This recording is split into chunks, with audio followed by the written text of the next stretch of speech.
That was my favorite one.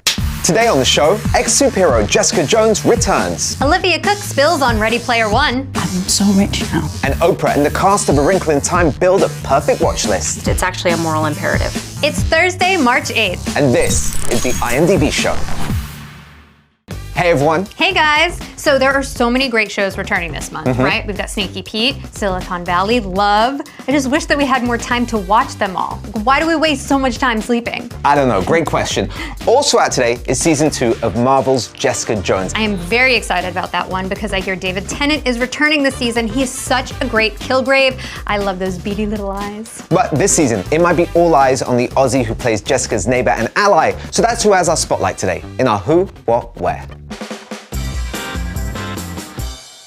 Hi, I'm Cadaval. I'm an actor from Australia. Probably know me from Jessica Jones. You're gonna start trusting me and teaching me and giving me 25% of every case that walks through that door. 20%. My favorite IMDb credit that you may not know is a little film called Mr. Pip. I played the title role of Pip alongside Hugh Laurie. Just a very heartfelt, moving story that I think people should see. Pip was to be brought up as a gentleman. Pick a question. All right, here we go. Let's see.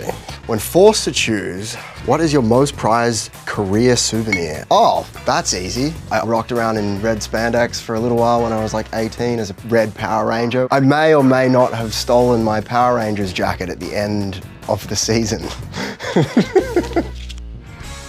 Where you can see me next is on Jessica Jones Season 2, which is out on Netflix. And coming out later this year, I have a rad independent feature film called Bernard and Huey with some amazingly talented people involved.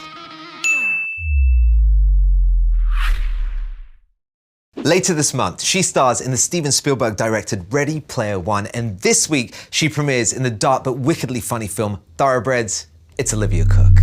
I don't know why you're saying all this now. I think you might be saying it because you're emotional. Why am I emotional? I don't know, you just never really tell me anything about your life. That's not true. But that doesn't stop you from asking me to kill someone for you. That's not what I'm asking. You do realize that I am the very worst person to do this. Welcome to the show. Thanks for having me. Congratulations on Thoroughbreds. This was a Sundance movie. Actually, quite a while ago you made this. Yeah, 2 Sundances ago. So tell us, let's refresh your memory. What's the film about? I'll give you the elevator pitch. It's about 2 estranged friends who come together to plot one of their stepdad's murders. One should consider all options. You and your co-star Anya have amazing chemistry in this film. How do you find that with another actor? Well, I think I was really excited to work with Anya. I've seen her in The Witch, and I thought she's an incredible actor, and also the opportunity to work with another woman so closely, because I realised when I was filming that I'd never done that before, which seemed really strange. But I think our chemistry throughout, we had to be quite symbiotic in our movements, in our interactions with each other. You can just do that on cue? Years of practice. You actually started someone I was friends with, Anton Yelchin. This was his final ever movie. Such a talented actor and soul. What was that like working with him? I mean, I've never met anyone who is so innately curious, who is so generous with his time, incredibly smart, selfless, as well as so talented. So I feel incredibly lucky. You got a creepy friend.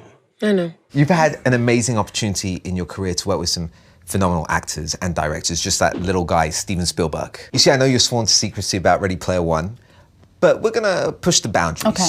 We're gonna play a speed round. I want you to answer them without getting arrested by the Steven Spielberg police. Okay. Ready Player One? Ready. Who was the first person who you told that you got the role in a Steven Spielberg movie? I can't remember, it was blood, but probably my mum. Night out on the town, who are you taking with you? Chucky from Child's Play or the Joker from Batman? I think the Joker, that'd be fun. Why? Well, Chucky is still technically a child, so you can't really go out and drink with him, but I think the Joker, you can knock back some bebies. Best 2 friends out the cast? Lena and I want to say Ben Mendelsohn, but I don't know if it's reciprocated, so probably Ty. Funniest cast member out the cast? Ben. You get 1+1 to the premiere. Who are you taking? My mum. You survived the Ready Player One speed round. Congratulations. Thank you. I'm Stay right sweating. there. It's about to get harder. We're going to take questions from fans, and Kerry's going to join us. But first, In the upcoming A Wrinkle in Time, the film's main character, Meg Murray, played by 14-year-old Storm Reed, embarks on a dangerous quest to find her scientist father who's disappeared somewhere in space. We asked the all-star cast which of their past roles would inspire Meg for her adventure. You were a top student, but look at you now. You can't keep using your father's disappearance as an excuse to act out. She's not, your typical Marvel superhero with superpowers. And it's really, when she starts believing in herself and the love that she has to give, that everything really comes together for her. And I feel like it will inspire a lot of young people to just be okay with themselves and know that they can do anything they put their mind to. This is what we all are supposed to do. Figure it out for yourself, and what you discover, you're supposed to use to pass it on and to help other people. Well, I don't have as many as she does. It's gonna take me a minute. Hold on. I only have like 5, okay? Can anyone pull up my page? Hold on, I'm still scrolling. I'd have to say Elle Woods. I believe you've just won your case. Little girls come up to me all the time and just say, I went to law school because you went to law school. Meg can definitely watch Selma. Those that have gone before us say no more. Meg Murray, Dr. King. You can mix well. In my filmography anyway. I mean, Meg is powerful. She just doesn't know it. Well, for me, it would definitely be Sophia Color Purple. But I'll kill him dead before I let him beat me. Defiant, being her own person, even though everybody around her in the Times said she could not. I wonder if she could learn anything from the character I played in my show. Do you even bother telling your boyfriend if there's only like a 96% chance you could be pregnant? Storm is in many ways much more mature than that character. Do you trust me? I don't know. I don't think she could learn from my characters. I'm just gonna say that. All right? I'm not gonna make it work when it's not going to. I take it back. Okay. She's fine. It's your turn, Olivia Cooke. We want to find out what you're watching. Let's do your watch list.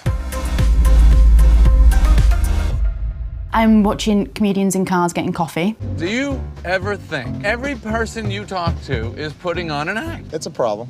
What's been your favorite episode so far? I like Sarah Jessica Parker. Hers was very funny. So funny. I thought those two, they were like a married couple. I would have made a left on Bleecker, a left on 10th, and I would have taken 10th Street straight over. That's what we're doing. Okay. And I just saw a trailer for this scary movie called Hereditary. Who's gonna take care of me? You don't think I'm gonna take care of you? But when you die. I do like a very good horror movie. I don't like a jump scary horror movie. I've done one. It's not very fun. Tim, what is on your watch list? For me, horror movie. 10 years ago, The Strangers came out, and I love this movie. Same writer's coming back, and it's finally coming out, so it's The Strangers Pray at Night. Leave us alone! But we've just started. Kerry? I have a documentary series called Flint Town about the town of Flint, Michigan, and it's underfunded and understaffed police department. The thought went through my head, this guy's gonna kill me. And then I just started shooting the gun. Also on my list, I have Episodes. It's a show where Matt LeBlanc plays himself. Joey! Hey, hola. How you doing? Good one. Because I've worked in scripted TV, it's really fun to see all those inside baseball-y references that they make in the show. You want me for the old fat guys part? Thanks. We don't want you. Again, thanks. This is the hard part. Wow, you really gulped. Oh God, yeah, I did. We're taking questions from your fans. Okay, at Lynn's Morgan wants to know, which pop culture reference in Ready Player One were you most excited about? There's one that I'm really excited about that I don't think I can talk about, but it's a very creepy, sinister movie that we inhabit for a portion of the film. Nightmare on Elm Street. I know what you did last summer. I still know what you did last summer. I'm not saying anything. No, Scream. I see a red dot. I see a red dot. I know, the sniper's on me. Mrs. Spielberg may be watching. Next question. At Clay Bryce wants to know, Olivia, who would you say your favorite superhero is? I love Poison Ivy, but I think she's like an anti-hero, isn't she? Still a superhero, superpowers. Cool. She fits. Come, join me. My garden needs tending. Olivia Cooke, such a pleasure. Thank you so much for coming in today Thank and being you. part of our show. Thoroughbreds is in theatres tomorrow. Thank you all for being here. We'll see you next Thursday. But before we go, head on over to imdb.com/show where you can rate the show and watch all of our previous episodes. And to take us out, it's the trailer. And keep an eye out for the fun Easter egg and let me know if you find it on Facebook at IMDb.